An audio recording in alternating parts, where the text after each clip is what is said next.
Bibbity bobbity doo skibbity dabbity doobity. This is episode 112 of the Talkin' Shop podcast. You got ball game. You got Coach Flicky. Coach Chop will be in the house in just a little bit. Thank you, Barry Zito, for the ones and twos. You're the man. We're gonna get right into it. Flick Money, you've got to do some things in a few minutes. So we're gonna start things off, get it going hot.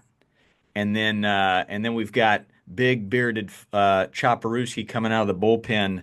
Before we get into these amazing questions from the listeners, thank you all, Patreons, subscribers. You get first dibs on these questions, and we've got so many, and we're gonna rifle through them. Flick Money, you had a friend in town last night. What did you do these past couple nights? Yeah, man, I've been spending time with my college teammate. AJ Hinch is the manager of the Detroit Tigers, coach. Name drop salute.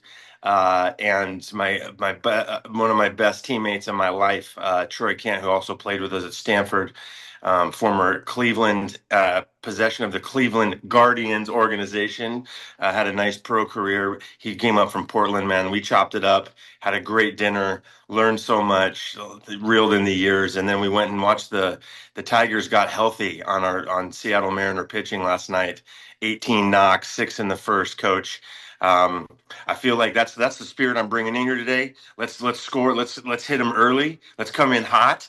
Let's score six in the first, and then we're gonna get Chopper out of the pen from the left Yeah. side, becoming about 102 from the left side with that Bradley Cooper beard. This is gonna be a good day, coach. It's a It's good a day to great, be a great coach. day. We're gonna come out fierce like a tiger, Yeah, and then we'll bring it in late with that Dodger pitching staff. yeah, Um, uh, uh, I got to lead off with an attaboy and a shout out. There's a group of coaches in Cambodia, which is a whole different country, and they are trying to create a world of joyful baseball for kids in Cambodia.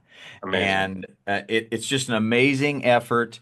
The website is playfieldofdream.com. Playfieldofdream.com. Just go look at the website, see what they're doing. I had to give them a shout out on the pod. Attaboy to you. There's a big coaching staff getting it done, but I mean, there's nothing better. You've been to third world countries. You've been to places where kids don't have lots of stuff, and when you see it firsthand, and you see these kids barefoot, never played, they don't know how to hold a bat. It's God's work, man. So that's a big attaboy for playfieldofdream.com, our shout out of the week. We're going to start doing those shout outs, buddy. Love it. First question from a Patreon, a loyal patron. If you have questions, submit them to my Instagram direct messages, and they will go on this list. But I need your help. I coach a 13U travel team. We struggle on routine plays, ground balls, fly balls. It is all the players, and we have lots of talent. Offensively seems to be the same, but the overall arching theme here is they can't seem to take the fundamental seriously. I've tried bargaining, positive reinforcement, running as punishment, yelling. I hate those last two because they cause more friction amongst players and towards coaches, but I'm at a loss. This is Coach Keith coaching a Flying Pigs team in Winter Garden. First of all, Flying Pigs, shout out. That is the travel organization I'm partnered with to inject joy and character development into that elite space. If you have any questions, just look up the Flying Pigs and email Coach Danny. But Flick Money, the fundamentals for a 13U team, he's at a loss, man. What do you got? Um, yeah, man, I can understand this. The 13U, that age is when, right, we're just getting into the early puberty. So that's when you get a little bit of the boys or and girls. It's possible too. You start to get a little bit more of the cool guy pushback from some of those basic work type drills. I can understand this. My first thought is this is the age also when they're becoming very image conscious. Film them. You got to film them, show it to them. And not only the drill work, but tee up a scrimmage where you're either have if you have a machine and can just hit throw fastballs down the middle, or you can do soft toss from the side as a coach and just get them a lot of reps. So it's like a game that's going to be really an offensive game, base running. But you want cameras on the defense, how they're lining up, how they're good, what they're doing pre-pitch, and all of the fundamentals through as this high energy offensive game happens. You film them and they can see for themselves where that sort of I call it like a slacker kind of vibe is leaking into their play, how they're not prepared before the pitch, because it's all linked together. You know, how you do one thing is how you do everything. So they're going to see themselves, and then they're going to see the booted balls. They're going to see where the fundamentals are not showing up in the actual game time. And that I think for me at that age, that's going to be a really powerful tool. Um, and then you have to have be willing to have some hard conversations. And if they're too jokey, or you got a couple ringleader comedians, which I resonate with. I was a ringleader comedian as a kid. Um, they might need some hard truth one-on-one conversations. But I would start with the image conscious video tool, coach. I think that's where I go. What are your thoughts here? Yeah, I love the one-on-ones. Even though they're of that teenage age, they still have their own playing field. They're their own personality. So if you can be vulnerable, Coach Keith, and you can go one-on-one for 5 minutes with each of these kids and just say, "Hey, what kind of fan do you need me to be for you to be at your best?" Right now, as a team, we're not at the place we want to be. We're not making the plays that we can. What do you need from me? Because there's one thing a teenager loves to hear, and that's the sound of their own voice. So if they're the one actually creating the solution, then you got them. There's a lot of trust that'll be built as well when you're just asking that question right there. But you can be vulnerable. You can say, I'm at a loss." You can say that to the whole team. You can say, "I'm trying my best. I'm flawed as a coach, but I'm at a loss. I see the potential here, and we're not there. What do you need?" And one kid might need a video of Christian Yelich or Mookie Betts talking about work ethic. Two other kids, they might need a visual. They might need the local high school team to come over and run a 3 minute infield and outfield where they just see it and they go, "Oh, so that's what great body language looks like." Maybe there's a video of me or Flick Money or Chopper here from this podcast where you can throw it on the bus ride or something. But each kid's they're gonna hear it differently and they're gonna react differently. So I love this question. Flick Money, anything to button that one up? No, I love that. I think you really hit it on the head. Giving them some agency in their own life to be a part of the solution, I think could be a really powerful trust builder. And as with all of these things, what Coach Ballgame's highlighting is we want to praise loudly and wildly, and we want to constructively criticize privately. And especially at this age, when their little male egos are really starting to be formed in a different way, these one-on-one conversations. I think that's the way forward, coach. At the end of the day, Coach Keith, man, you signed up to be a pig coach. You see the problem, you want to fix it. These kids are putting their head down on the pillow and they are going, "Man, that Coach Keith, he he's a good coach. I like him." I promise you, there are at least half the kids on the team thinking that. They're not showing it. Maybe a little too cool for school, but just keep going, man. Question two, also from a Patreon. Coach, I have a question. My daughter plays 8U softball and is one of the top pitchers on the select team. We're making plans for summer, but also keeping in mind that she might be selected to play All-Stars. We played last year and are becoming wiser. I'm looking at what All-Star tournaments our league will be playing in because I want to book hotels, vacation, all that stuff. We have a conflict. We are to play in a tournament in Agora Hills, and we would be staying in a hotel because it's an hour and a half away. I recently bought Savannah banana tickets for the same day. Haven't told the kids. Sacrifice is hard. Am I making the right decision to not go to the banana ball game? This is a different type of question here, but a really serious one. Flick money. Do we do the tournament? Savannah Bananas, if you're not familiar, it's like a harder ticket than the Super Bowl to get. What do you got for them, Flick? Whoa, man. This feels like parenting. And I feel I'm kind of, my kids are 2.5 and 4.5. I feel like I'm sort of at, I'm not at graduate level. I'm still an undergrad coach. You're a little further down the road. If you were coaching your your softball team, where do you go here? The hardcore athlete and coach in me is like, hey, you made a commitment to the team. You got to honor the commitment to the team, right? But then the dad in me is like, this is a once in a lifetime, So you go, I can see it strongly both ways. So, Yep. coach, I might go to your graduate level parenting advice here. There's no perfect answer here, but I think it deserves a one-on-one with the head coach. If you are the head coach, then it might deserve a meeting with the assistant coaches and just let them know this is what's going on. I feel like the Savannah Banana game is going to be a lifelong memory. I'm also with you on the hey, we signed up for this. We're a good teammate. Our team needs us. Um, but at the end of the day, what is that 8-year-old girl going to remember? She going to remember that tournament, or is she going to remember getting a signature from Coach Rack and Jackson Olson and a lifelong memory with Dad, where you guys are just watching pure entertainment unfold?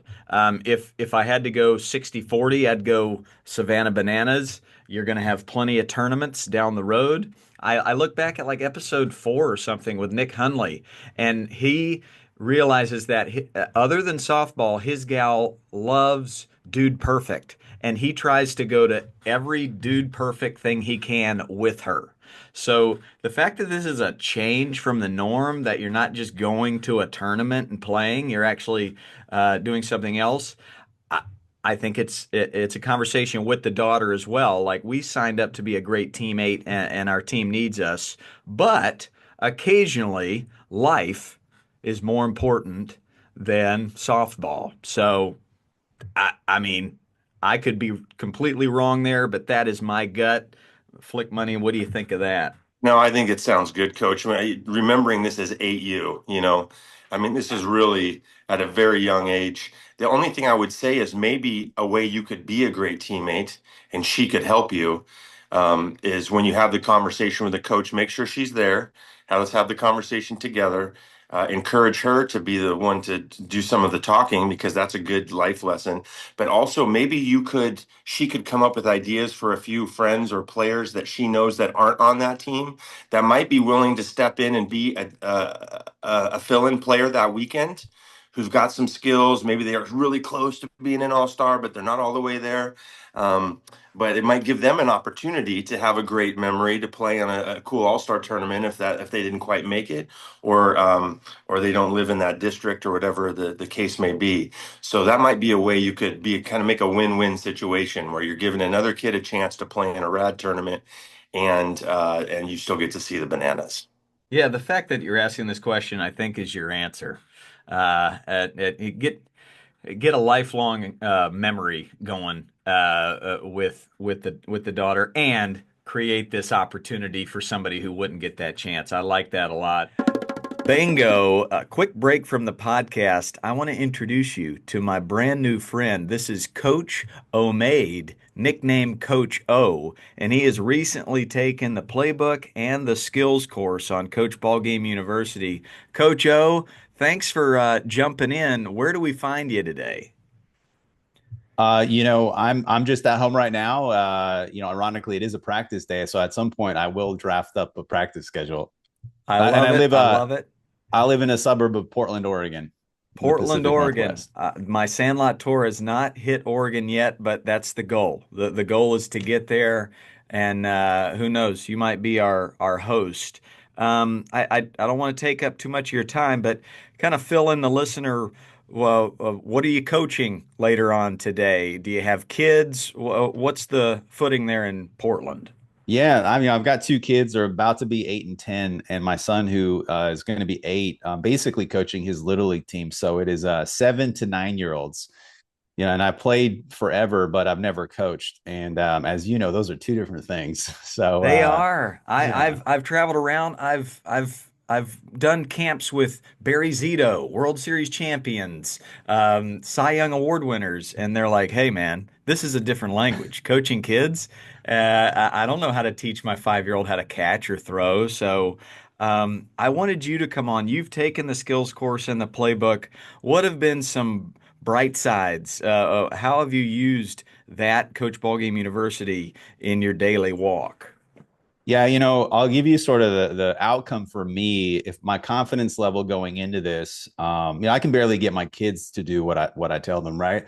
And so it went from like a 1 to what felt like a 7, because there's always room for improvement, right? But it went to that 7 almost overnight, and I think it's a combination of both. Because at first I saw the playbook, I was telling my wife, like, it was almost like a parenting class, but like how to think about, how to communicate, how to have empathy.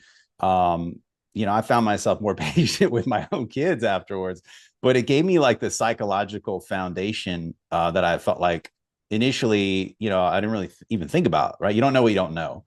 And then I had asked a question in the group of like, hey, what are, if you're going to give me a dozen or so episodes of your podcast to just soak up while I'm driving, while I'm doing dishes, that sort of thing, what should I listen to? And then I started listening to, who's that guy on the Giants that you had on? I think it was early on.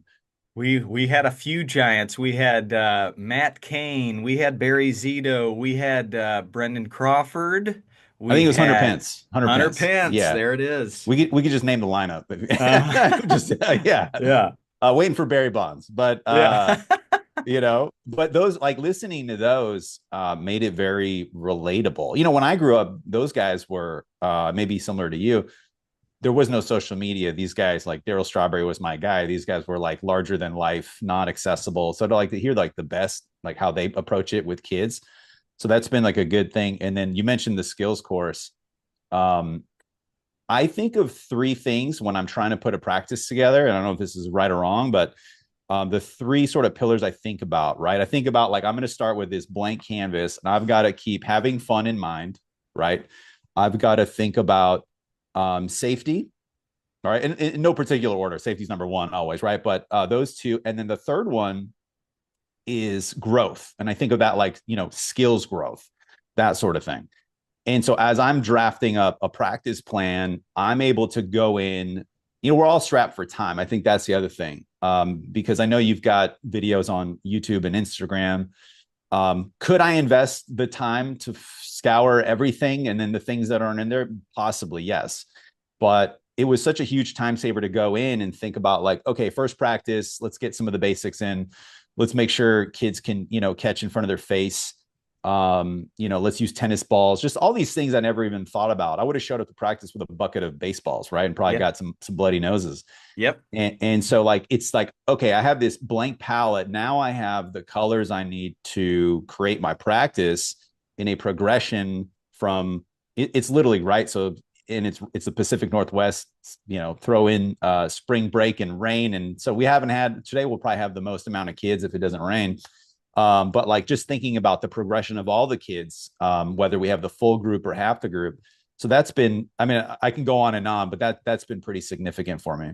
Awesome to hear. Yeah. Well, with the playbook, the team created a template practice plan where you can plug and play a lot of these different videos. And for the skills course, I taught you how to teach those age groups how to catch, how to throw, how to field, how to hit. But then I knew I needed to give you some quick fixes or just, a last minute practice plan idea for stations. right? If you've got 10, 12 kids, you're going to break them up into three groups of three or four, hopefully by experience level. And let's give you a throwing and catching station. Let's give you an idea for a batting station. Let's give you an idea for maybe it's a ground ball station or base running, something like that. But something as simple as like using a tennis ball instead of a hard ball. It's just doing simple better than everybody else. And I learned by failing myself. So, Coach O, I appreciate you reaching out. You're a top fan on Facebook, and um, uh, just happy that the years and years of learning on my part are coming in handy for you now. And um, Yeah, can I keep double click going, on what you mentioned, Coach? please. So, you know, I don't have I guess in the major leagues and even in college, you have like assessments of each player, right? When they set up the teams, I didn't get that scouting report, right? Like none of the coaches did. So we have to like figure it out on the fly. And so what we actually did, just to let you know, is we did that drill where you have like a ball and you make it fun, see how many times you can get it around yourself, right? Not telling the kids we're working on hand-eye coordination, but just to kind of see where we're at. And then we progress. So like we went through, so I think of the other sort of coach ball game isms, right? Like, okay, no more than 20 seconds of education for like 8-year-olds, right? We're going to lose them, right? And so like I would step in and just think about like, elbows to the ground, fingers to the sky. Why do you guys think keep them engaged? Like, why do you guys think that why do you think this catch is important, right? And then of course the kids got it like pretty quickly. I said, okay, now what you're going to do is throw it underhand to your partner just so they can get it above their head. Let them catch it with the hand that they would use their glove with. Didn't go as planned, right? A lot of missed balls. But that was good because like I'd rather have them hit them in the face with a tennis ball or go by them than a live baseball. And they are harder at this age, that they're not the T-ball balls, or like they got less give, right? And so we would sort of progress them through that. And I thought to myself, like, okay, like these are the kinds of things I feel like we're putting in the work now. I think it'll pay off for the kids. And so yeah, a lot, it's funny, like what I also love about your podcast is you guys could go deep into the psychology of how do you talk to the parents? What do you do if a kid looks like they just feel like they're failing and things like that? So for today's practice, I printed out a little photo of the babe, Oh, right? And let's go. so we're gonna talk about, what does it take to be a Hall of Famer? Only like 3 out of 10 hits. So we have to like think about embracing failure. And so again, those are the kinds of things that like when you kind of dive into the playbook and then the skills course and you've got this blank canvas and you're putting your own spin on it and your practice and your baseball cards. Let's go. You would like this one, I think. It's autograph Ryan Sandberg. Come on, Yeah. Rhino. Let's go. So those are the things I feel like, again, when I said earlier, like I went from like a 1 to a 7, I feel like I show up and I have the confidence, and my assistant coaches haven't taken your course, but like I feel like I'm able to actually share that with the coaches also and like make them feel involved. I'll text them too. I'm like, hey, these are the 3 things I'm thinking about today. These are the things that we're going to work on. I printed out like 20 of those practice PDFs. And I'll just hand my assistant coach one of them when we get to practice. So I can't thank you enough. Dude, so cool. And I'm going to get Mrs. Ballgame to print out a Coach Ballgame certified coach certificate, and you can just slap it on your wall. You are good to go. Thanks for hopping on for a few minutes. And I know you've got a podcast, and I'm going to jump on that when my book gets released in just a few weeks. So before you leave, how can everybody find you and your podcast? Yeah, I appreciate it. So it's just my name, Omaid. So OMAID.me is the website. The podcast is To the Top, inspirational career advice. And yeah, I've like interviewed. It's kind of a range of business leaders, authors, athletes, coaches. It's the gamut, but through the premise of career advice. Which is what I try to share. So yeah, I look forward to reading your book, unpacking that. Yeah, just appreciate what you're doing. Just it's very much needed. I've been on the sidelines. I was on the sidelines last year, just helping out, and you don't know what you don't know, right? And there is something I was thinking about. There's a saying by Simon Sinek, like the kind of famous leadership author, and he says, "Be the leader you wish you had." And I think of like, be the coach you wish you had, for these kids. And the other day, this is after practice number two, I was with my son right over here. We're just playing a board game, and I'll never forget this. He goes, Dad, he's like 7, right? And he's like, Dad, you're a good coach. And he just said it. And I was like, okay, I'm taking that to the bank. Like, this is all worthwhile.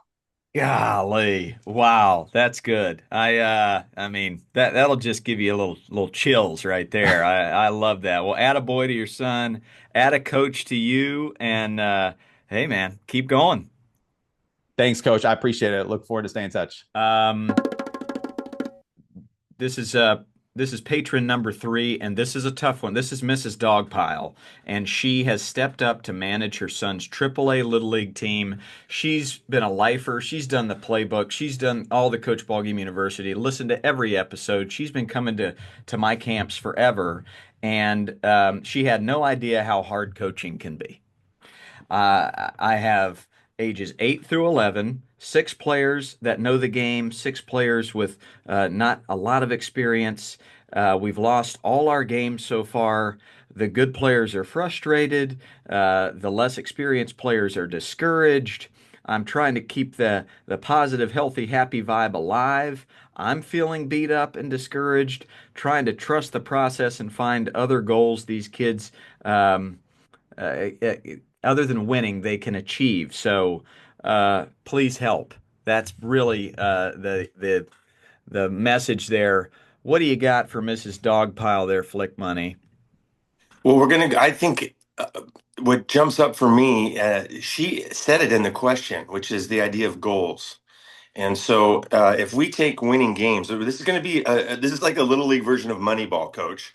We need to look at what wins games. What wins games is scoring runs and preventing the other team from scoring runs, right? So, to those two goals, you can backwards plan. Well, if we're going to score more runs, what do we need? Well, we need more base runners, right? So, we're going to backwards plan both on the scoring run side and on the run prevention side till we get down to some really small goals that are actually manageable so that we can see progress. Now, does it mean that at the end of the season you're going to, win 21 straight like the A's did when they figured out the Moneyball situation? Probably not.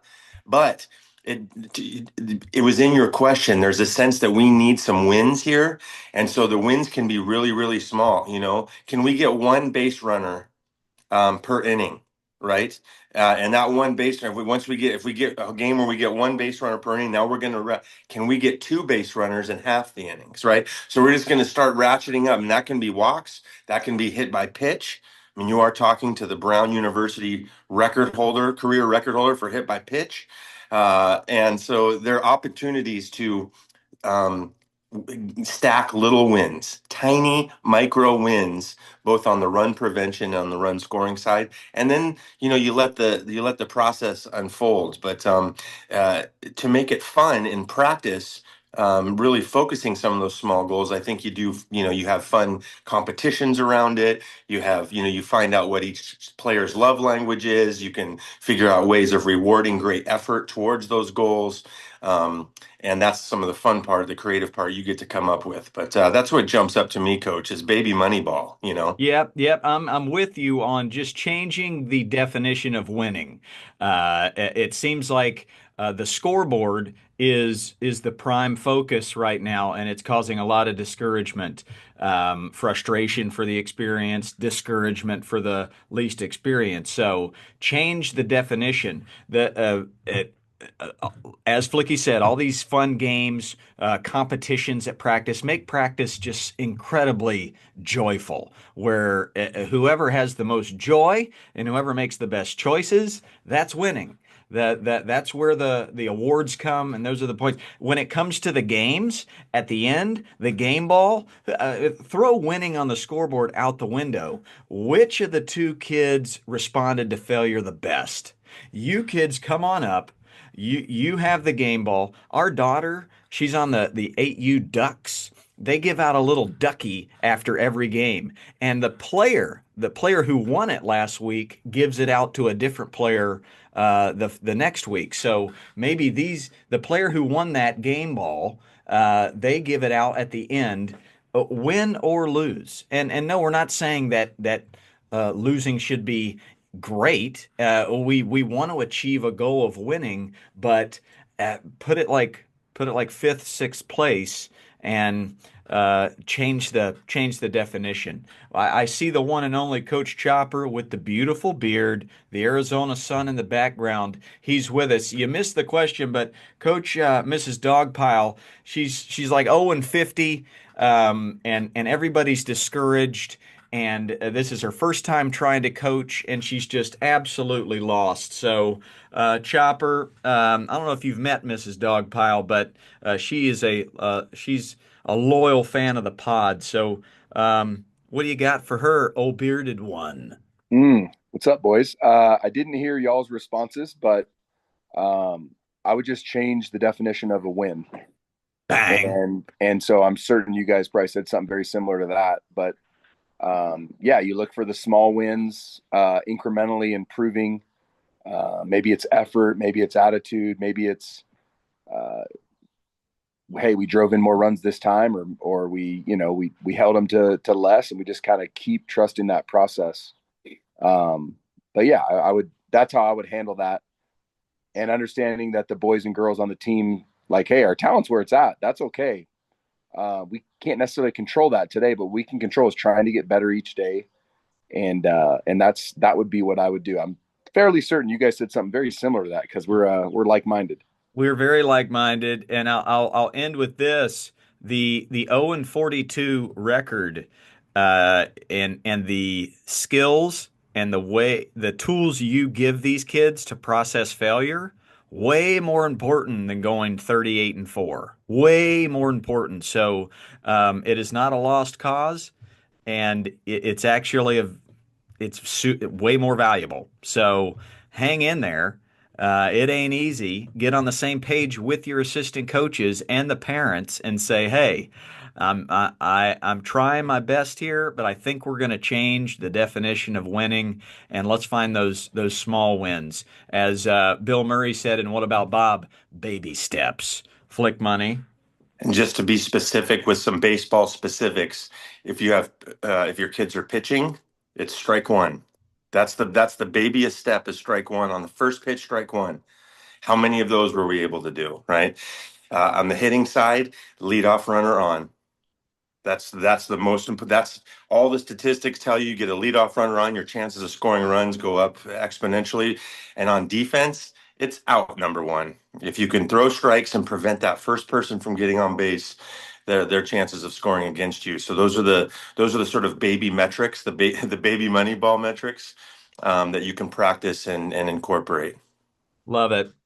Chopper, you're going to be the bullpen pitcher today. Flick Money has one more question in him, then he's got to jump on a call. So me and you will pick up the slack. This comes from Coach Bubblegum. If you recall, he took our playbook a couple of months back. The world famous Jimmy Dean Sausage and Coach Bubblegum were rocking and rolling in that. Um, Hey, coach, need help with mound visits. I'm usually just using them to get a break, but what are some things I can ask when I'm up there? I usually ask what they had for breakfast. Um, I we've talked about this on the pod that uh, Chopper always has some Altoids in his back pocket, and if he feels like the kid's love language is humor and that he just needs to get outside his own head, he'll offer an Altoid with the comment, "Hey, how about a fresh start?" Flick money. Advice for Coach Bubblegum on mound visits as these kids are starting to pitch. They get really bothered when they hit a kid or when they throw a lot of balls. I notice it when they pick up that sensation of, ooh, this feels different than practice. This is a game, and I feel weird. What do you got, coach? Yeah.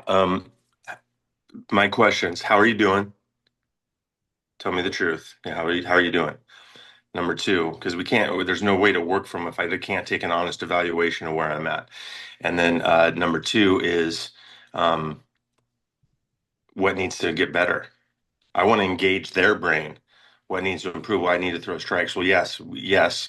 But do you have any sense of what are you going to do to make that happen? Okay. And then I'm the whole time though, I'm kind of monitoring the physiology because if they're amped up and I can still feel the emotions running high or they're not able to be present with me in the conversation, then we're going to have to do an Olympic breath. That's that 4 second in, 6 second out. We got to land together. I'll do it with them. And that Olympic breath will have a positive medicinal impact just itself. And then I'm going to be able to access the conversation. I love humor for the kids that are receptive to it, but for some kids, if the emotionality is higher, they're going to need specific tools for bringing the emotionality down before they could ever engage in a fresh breath, a fresh start moment. You know. Yeah, yeah. Two notes, and I'll pass it to Chopper. One, I mean, from your moments with this player in practice, what do they respond to in the moment? Do they respond to a word, to like a verbal cue to get them back on track? Do they respond to humor? Um, uh, uh, so really understanding like and asking them like what kind of fan do you need me to be when you get in a tough moment and you seem a little off kilter? What's going to help you? Because I'm on your side. And then two, just the overarching as you walk out, as you step up to them and look them in the eye, like none of this is life or death. Like that, if they're going to pick up any sense of anxiety you have, so if you're okay with the next 17 pitches being balls, then they're going to hear whatever it is you're communicating. Chopper, what do you got for your high school boys on that pitching mound? Yeah, I love giving them a way out too. Of like, hey boys, hey, we're one pitch away. Let's get you a ground ball to the shortstop. We're gonna turn this thing. We're here behind you. You're not alone. And I oftentimes will put, if I think that they're worked up, to Flick Money's point, like I'll put my hand on their chest and I'll be able to feel their heart rate. And if it's elevated, exactly what Flick said, I'll take a deep breath with them.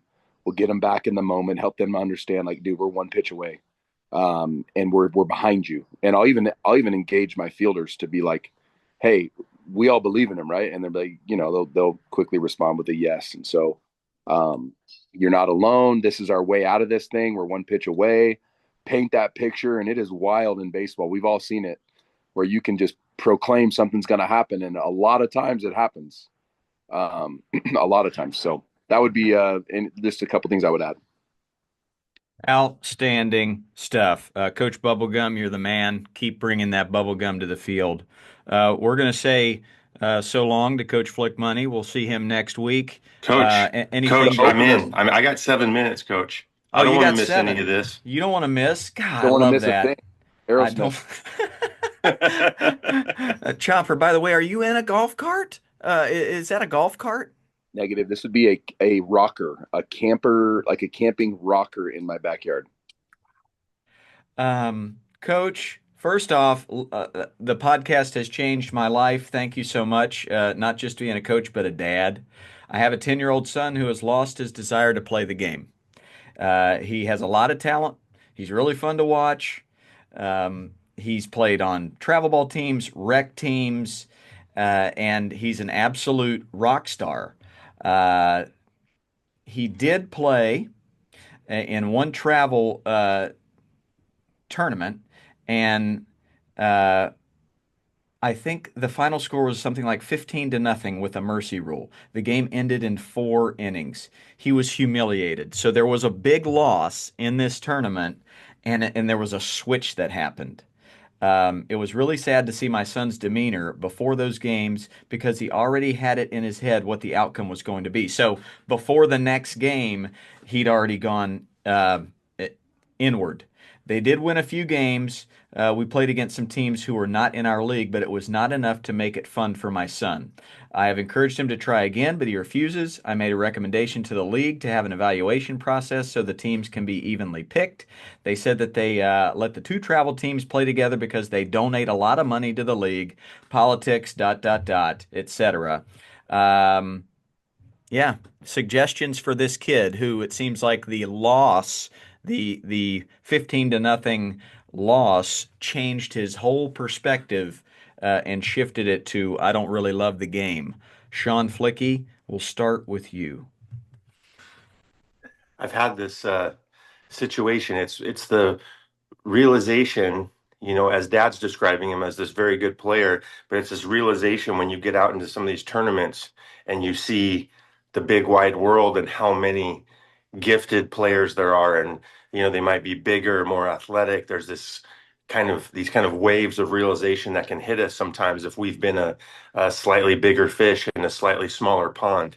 Um, and so the it's difficult to watch someone you love be so discouraged by an episode of failure that they want to take their ball and go home. I totally understand that feeling as a kid. I'm a big feeler, so there were definitely times things didn't go my way. I felt that way. Um, but my for me, this is not about baseball. This is really more about this is a life conversation. What do we do when we're faced with a mountain that's literally like just seems endlessly tall? I don't feel like I have any of the gear I need to get up over it. And I just want to turn and go home and get into my snuggie and take a nap, just thinking about it. Um, and so that's the conversation for me with my child would be this. Whether you choose to play baseball or not, I love you unconditionally, and I'm here for you no matter what. There are going to be times when this reality is going to hit you no matter what you're doing. It's going to happen in the work world.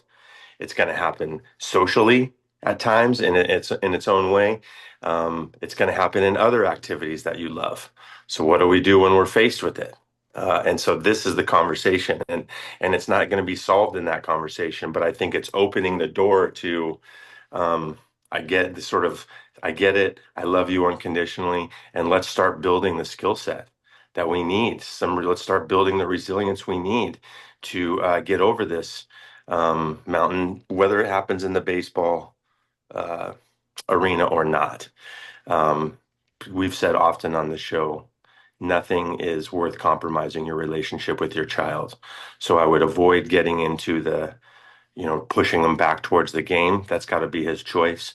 But opening the door to the conversation about the math in life is difficult. There's 300 million Americans, 8 billion people on earth. We're going to run into times where we thought we were good at something and then we get humbled. But let that humility be the fuel for a fire to improve. Let's let that burn like kindling. It turns into wood, turns into a raging fire of improvement. This is the story of Michael Jordan. Maybe, show him The Last Dance, the episode where Michael talks about his brother and he got beat every single day for a childhood. I mean, L upon L upon L. That's what built that kind of fire. And so I think you're in a great moment for the learning opportunity that your child has and that you have as a dad, regardless of the outcome of baseball. Yeah, it's a heck of an opportunity. I know it's tough to see that forest through this tree right now, but I agree with Flick Money. Anything to do with baseball or getting back into the game, you got to hand that off to somebody else. Maybe it's a different coach, an uncle, a big brother, but you want to be his champion. And that might mean being vulnerable and letting him know you went through something hard, and you have to process failure constantly. You still have to do that today. I feel most connected to my daughter when I'm open about how hard life is and how flawed I am and how routine oriented I want to be, but I got to get outside my comfort zone, especially when failure arises. So, by this is the most important life lesson of all time is processing failure and trying to overcome it. So it's an incredible opportunity. It so happens to be the most the toughest game in the world is baseball and the amount of failure that you have. So yeah, if you can pass off all the baseball stuff to somebody else, then you can just be his ride along, and you can be vulnerable, share, and listen. But everybody's going to go through this. It's at different phases. A lot of kids go through this when they get hit by the pitch, and they're like, "Nah, screw this. I'm done. This is hard. I'll do something else." Um, Chopper, what do you got for this dad? Yeah, it's that life lesson of it's not what happens to us, it's how we respond. And so if the kid has a favorite team, maybe you look for a couple of scores where they get boat raced. And you're like, oh dude, look, your Yankees, they lost 22-4 in 1988, and they're the best players in the world. You can talk about, like you said, something that happened in their personal life outside of baseball, where, hey, I really thought I was going to get this promotion, and I feel like I deserved it, and it didn't happen. So then you have a choice to make. Do you quit and do you turn into a victim and poor me and all this stuff, or do you respond? Going through this right now with our high school team, where jumped out to a 12-2 record, gangbusters, and then now we're in a little bit of a tricky, 0-2 run, which happens in baseball. And some of the boys, vast majority of the boys, skipped morning weights, right? So I had to tell them, like, hey, the scoreboard may dictate that we lost the last couple games. I could tell you a million reasons why I think we kind of won them. Down 10-4, come back, tie the game in the sixth, 10-10. Doesn't go our way in the seventh, but like I would argue, we won that game with perseverance and passion and just a desire to, not quit. But we absolutely lost morning weights, because we had a tough spot, and then all of a sudden we abandoned the process because of a result. And so those are the most important things. In fact, like you said, ball game, that's what I said. I said, dude, this is about life. Like, this isn't about forget baseball. Yeah. This is how we respond in life. And so I think it's a great opportunity for dad. Baseball is a side note. Like, he'll either come back to that or he won't.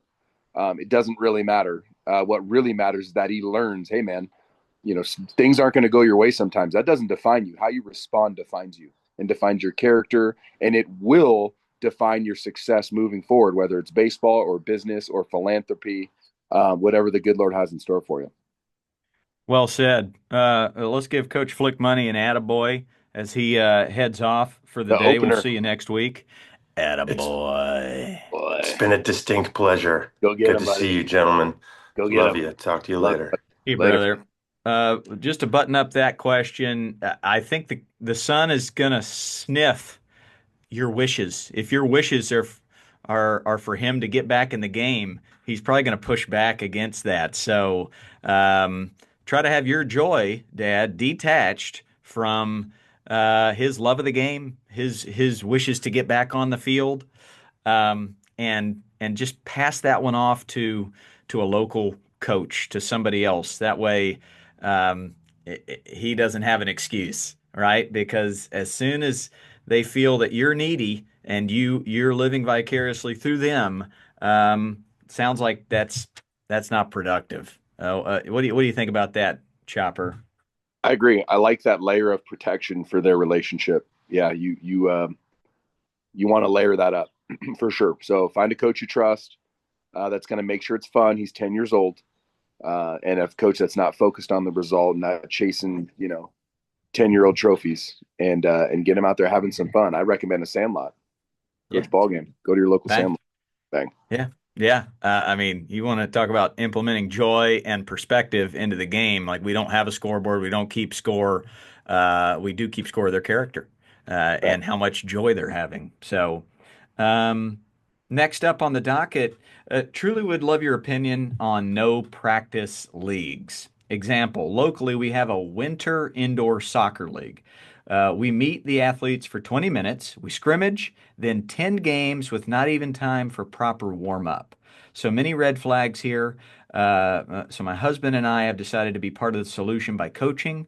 We're in our first attempt at it. We've taught outdoor and obviously given it a try. I'm used to coaching kiddos and use lots of the same techniques that you educate. Well, thanks for listening. Thanks for that.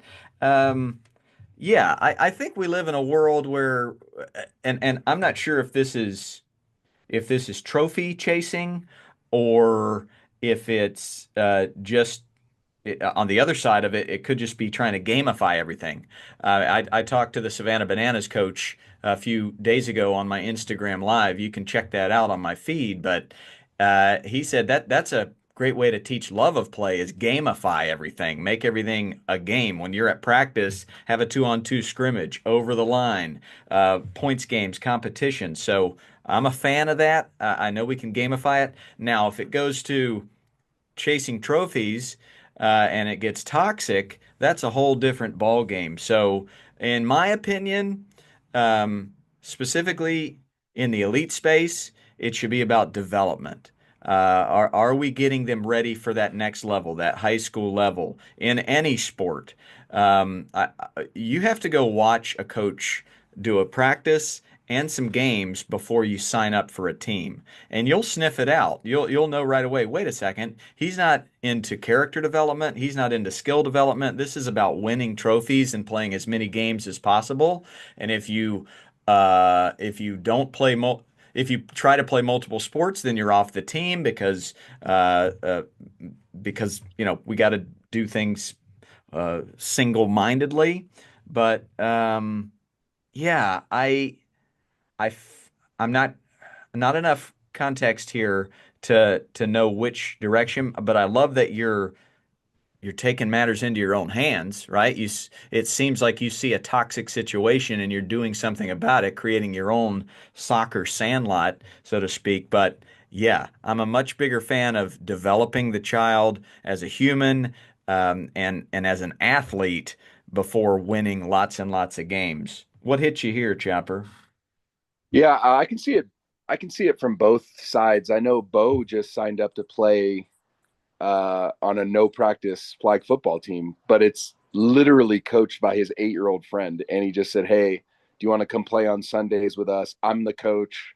We're not going to practice. We're just going to show up and play, have fun and play football." And so um, I love that. I think that is a tremendous supplement to the high level kind of football and baseball that Bo's playing. So I think you can see it from both sides. If they're getting to develop somewhere else, that's great. If the only thing they're doing is a Sunday 10 game no practice league, well, I mean, it depends on what your end game. Are you trying to have your kid play high school and college soccer? If you are, that's not the place for it. But if you're just trying to get them to have fun, perfect. Yeah. So I think it comes down to what your goals are. But I see benefits and cons both ways, and so I love the fact that Bo's playing on a no practice Sunday flag football with an 8-year old as the head coach. I think it's incredible.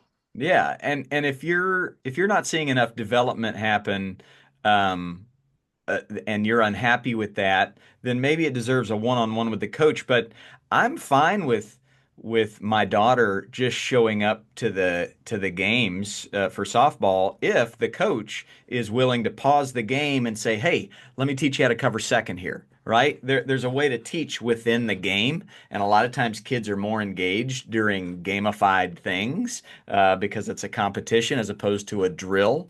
So, yeah, I think it does kind of depend on the vibe of the coach. I'm never I'm never paying attention to the scoreboard or making decisions based on trying to win a game. It's always how can I make this kid a little smarter and more of a scholar of the game and be a better teammate. So um, it seems like you weren't getting that vibe from that coach, so you had to go elsewhere. But as you start your own league, good on you. Make sure you prioritize joy, character development, and skill development. Winning games becomes a byproduct of all of that. Um, yeah, so interesting. Um, Moving right along down this list, I'm managing a Little League Majors team. They're the Pirates. We've been going for 3 weeks and have only been able to have one practice because of rain. Fields closing, canceling practices. A few of us have been creative. My coaches and I have been able to do 4 practices and 3 pitcher-catcher practices on a tennis court or a basketball court. Um, Creativity salute, right? With that paintbrush, good on you. It's been challenging to get others to do the same for their team. Some kids will be impacted by these decisions of canceling. What would you, Chop and Flicky, say to these coaches to get them to put in the extra effort for their squads? This is Coach Leatherneck. What an incredible nickname, Coach Leatherneck, there with the Pirates. Chopper, what do you got for Coach here as he's trying to inspire other coaches to think outside the box? Yeah, bummer that they're getting so much rain. It's the opposite in Arizona. Yeah, move to Arizona. Yeah, that would be the first step. No, I would say if there's an indoor facility, um, that's a good option, but you can't make people do stuff. And so I think it's at some point controlling what we can control really matters. And so maybe you could reach out to those coaches and say, hey, I know we're going to go do something here. Do you want, can your kids come join us? Can you guys come do a practice or a scrimmage on a tennis court, or maybe invite them in, is what I would say. But I wouldn't exert too much effort or energy, uh, kind of beating your head up against the wall potentially, if coaches aren't open to it. But that's how I would initially do it. Is I would just say, hey, we're going to go do this. Do you guys want to join us? And we can do a kind of a co-team practice is how I would initially do it. What would you do, Ballgame?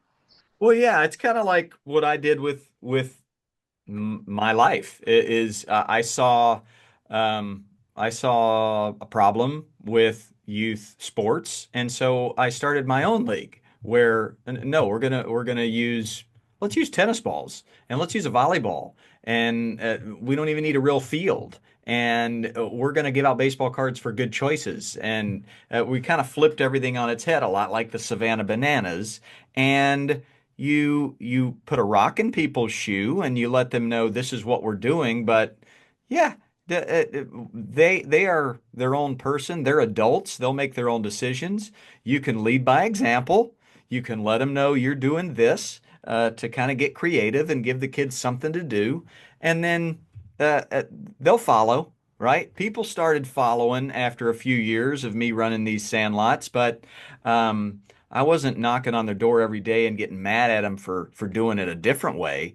I did my thing, and people seem to watch what you do more than they hear what you say. So just keep leading by example. And the kids will start talking at school. They're going, man, we did this baseball practice on a tennis court with tennis balls, and it was so fun. And then those kids tell their parents, and then all the tennis courts and basketball courts in town are filled up. So I love that you're being creative, and I love that you care about your community. Sounds like you might need to host a sandlot down the road. You sound like a pillar of the community there, Coach Leatherneck. Um, can I be frustrated with my child if they lack effort? This is from Coach Moses. A simple, to the point question. I love that he's phrasing it like this. Can I be frustrated? Because I get frustrated when my kids lack effort. It's probably that and being disrespectful to peers. It bothers me. It makes me feel like a failure. So I'm betting you, Coach Moses, feel like a failure as a father when you see your kid lack effort. So can you be frustrated? Absolutely, you can be frustrated. Now, how do you respond? And how do you work with your child on this? What do you got, Chopper? Yeah, and we had Jeff Francor on too, and he talked about this where the only time you're going to see us get a little bit worked up is on the controllable. So your attitude, your effort, and how you treat people. And so effort falls in that category of like, dude, do your best. And if you see your kid lacking passion, which really I think is kind of effort as a byproduct of how much passion they have for the sport or whatever they're doing, the activity, then you need to have a conversation of like, dude, is there somewhere else you'd rather be or something else you'd rather be doing? Because we can facilitate that. What are you passionate about? What would you rather be doing right now? And that's kind of the conversation to have. But yeah, it's something that as a coach, I don't have to worry about it too much. But if it ever comes up, it's addressed. And it's addressed in a way of like, dude, let's go. Like we can always do our very best, no matter what the scoreboard says or how we feel or what happened throughout the day. Do your best. And I believe we're called to do that. And so, yeah, I would check in and make sure like, hey, what's going on?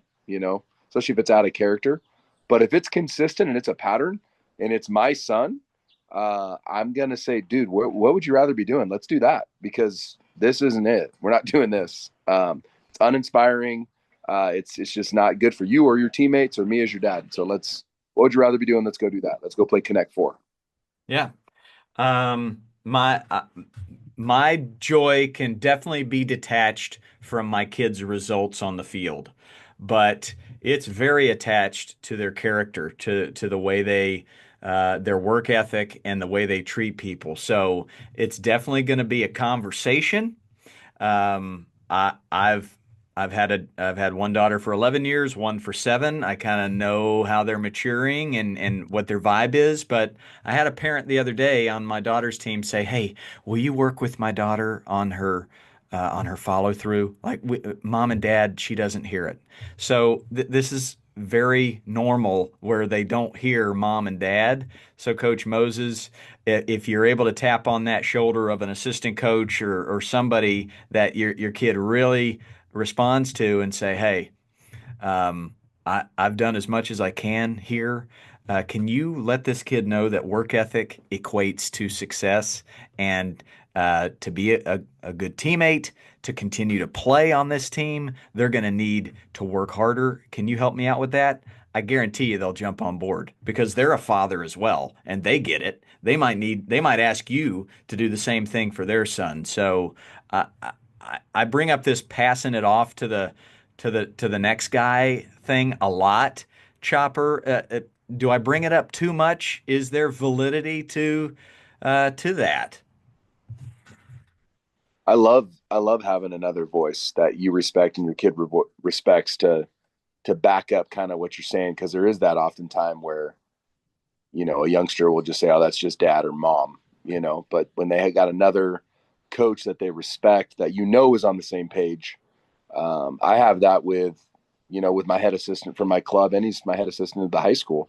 I oftentimes will pass Bo or my oldest Michael, and he's coaching Titus, and he's the ultimate energy guy, and knows the game tremendously well, but like also brings an energy that is infectious. And it was so cool to see his little AAA Hooks team, which is the AAA affiliate of the Astros, hashtag get hooked, and just see these little kids, 8, 9, 10-year olds, flying around the field with energy and purpose and joy.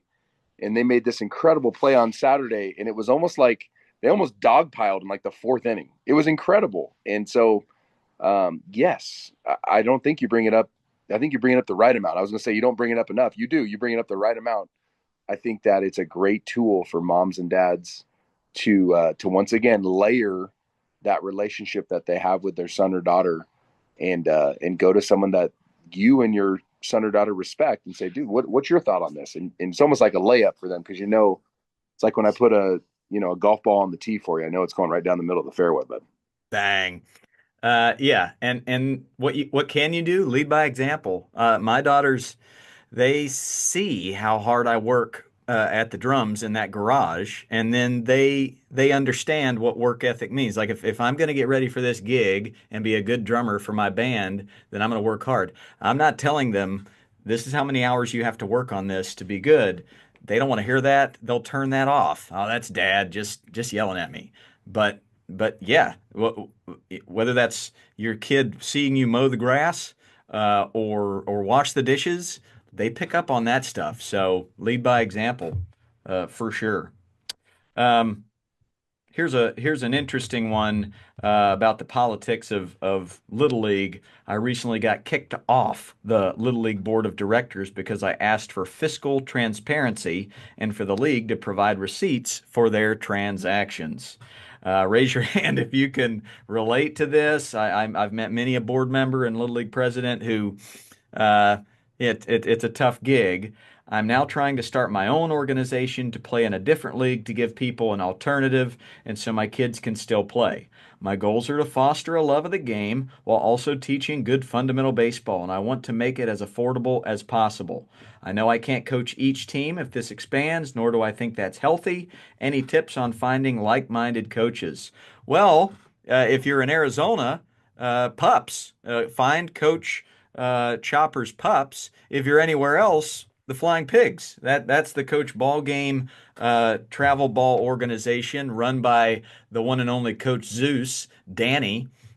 Just look up the Flying Pigs because we created this organization because of you, because you were unhappy with what you saw and you wanted to be the superhero you've been waiting for. So the Flying Pigs is all about this, making it affordable, and then winning some hardware, but not at the cost of these kids' love of the game and character development, right? Anything toxic, let's do something about it. So, Chopper, you're in this world. You've probably seen these kind of things go down, but what do you got for this coach as he tries to go rogue?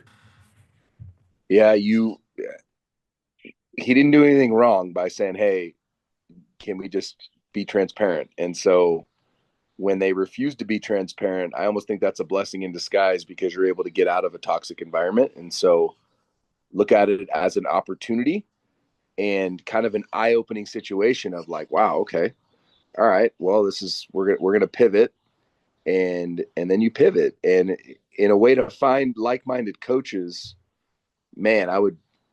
There's a lot of different ways, social media, but you want to interview folks and be like, hey, why do you like coaching? What why do you show up every day? What's your goal?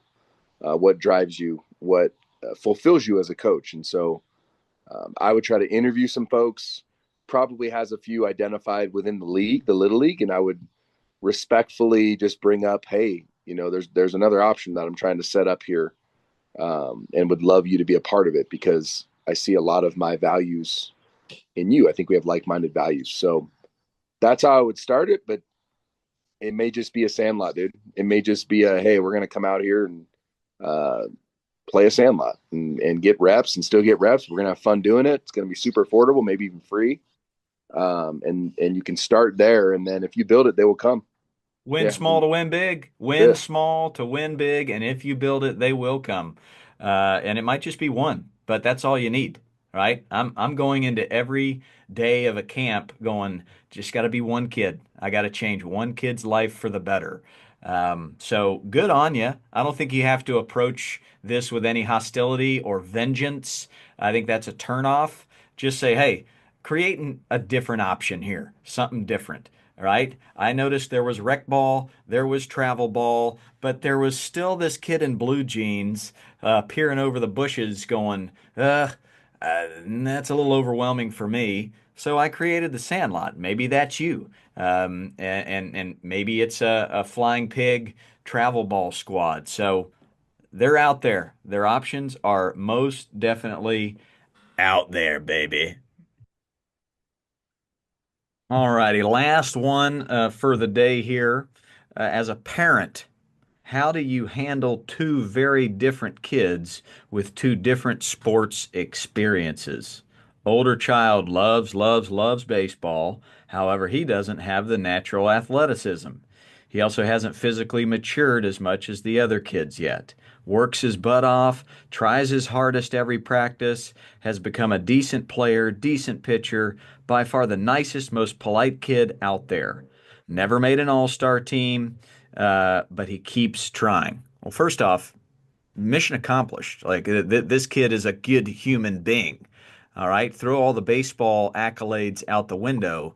You've done an incredible job, a way more important job. I've coached hundreds of thousands of kids. I've seen one major league baseball player out of that, but all of them humans, adults, fathers. So well done. The younger child is a natural athlete, pretty much good at every sport. In softball, not only does she make all-star teams, but is usually the best player on the team. Wondering best way to navigate celebrating accomplishments of one kid without making the other feel bad. For example, want to celebrate one kid making all-stars while another doesn't. It's a good one right here, Chopper. You've got four boys on all different parts of the sports arena. What do you got? Yeah. This one is very near and dear to the heart because I've got an oldest who basically you just described very similar. And now he never stopped with his work ethic, and now he was a great player last year as a junior in high school, and he'll be a great player as a senior. I guess last year he was a sophomore. Had to sit out this year, but he'll be able to play next year for me. Sat out because he transferred to the school I'm coaching. And then Noah, who doesn't play baseball, and then Bo, who is exactly, I would describe him the same way as you just described your younger daughter, where he's very good at everything. He's the best player on his team. He might be the best player in this town for his age. So he gets all kinds of opportunities, travels all over the country for football and baseball, makes all the all-star teams, has to turn down all-star teams. And so, yes, and there is jealousy, and that is a natural thing, and that's okay. And so the thing that I sell to my kids, my older brothers is, or older sons, his older brothers is, hey man, a lot of his success, you guys get credit for it because you're the ones that he's competing against in the backyard, and you're the ones that kind of show him the ropes, and your love for him is really going to matter. And so, I think that it's a work in progress. There'll be times when the older sibling will be jealous and vocalize it,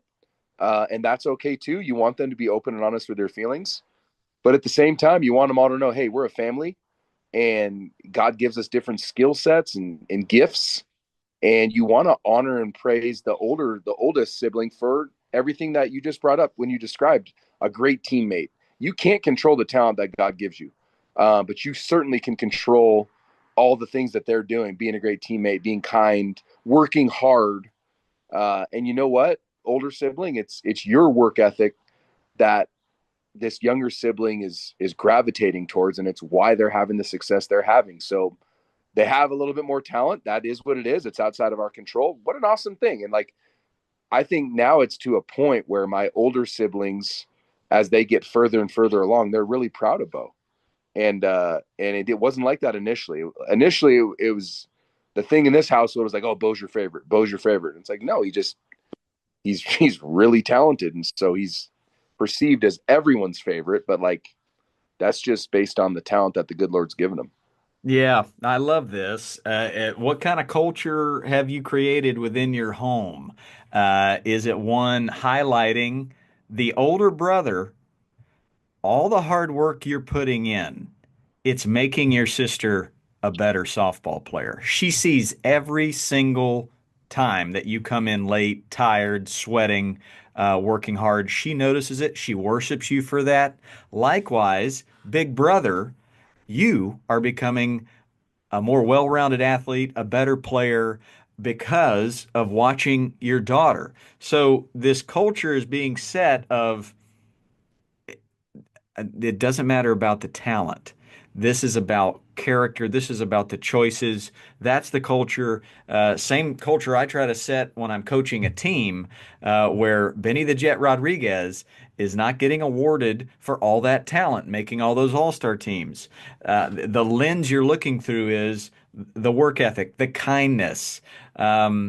That's what you prioritize. That's what you award. That's what you pay attention to. And then the kids will treat it as creed. So I wouldn't award the daughter for making an all-star team because she had 14 home runs. It's because of that work ethic that she has, and she's learned it from Big Brother. So um, yeah, you answered it perfectly, Chopperoo. I just threw in a little bit of color commentary there, but yeah, anything to button up that one, brother? I would also share with this parent that it's super common. Yeah. Like the younger sibling, you look at when I grew up, like my older brother was a very good baseball player. And he had the work ethic. In fact, they changed the Hustle Award at my former high school to the Casey Chop Award because of his character and his heart and his hustle. And then everyone would always say, as I came up and had opportunities as a freshman on varsity when he was a senior, and they would all say, like, man, if you ever work as hard as your brother, you'll be unstoppable because I have the talent, right? And I grew up competing with someone who was 2.5, 3 years older than me and playing higher up levels and stuff like that. And so this is the tale as old as time. The younger sibling typically, not always, but most of the time, is better at sports because they're trying to copy their older sibling. And Yeah. so it's a beautiful thing. Give credit to the older sibling for the success of the younger sibling, and also try to inspire your younger sibling to be vocal about how much they look up to their older sibling. I know that was me with my brother. He was my hero growing up. He was, you know, the one constant in my life. And so, yeah, it's common. I think it's a beautiful thing when handled properly. Bingo, bango, and bongo. That was a good sesh. That was a power hour right there. We got a lot done. Thank you to those sending in your questions. Good question. Very good questions indeed. We'll jump back on this list next week. Chopper, anything to leave our listeners with as we hit April 1st? This is April Fool's Day. No fooling. We'll be fooling around, man. Yeah, big game today and tomorrow. We're playing against the number 4 ranked team in the state, the South Point Catholic Lancers. They are an absolute juggernaut, extremely well coached by Coach Danny Preble. He is a local legend here in town. And so we are up against it today. But just like David was up against it against Goliath, I'm going to say my prayers, and we're going to find a rounded rock out of the riverbed, put it in a slingshot, and see what we can do today. We're going to compete. Yeah. Bang. Chipping a chair, man. You That's got all a it chip, is. you got a chair, you're ready to roll. I like our chances. I don't know when this is going to post. I hope it doesn't come out before the game, but I like our chances. 4-2 Nighthawks. Calling it. Hey, calling it, baby. Nighthawk. Thank you all, attaboys, attagirls, and bang. Bang. It doesn't get any better than this.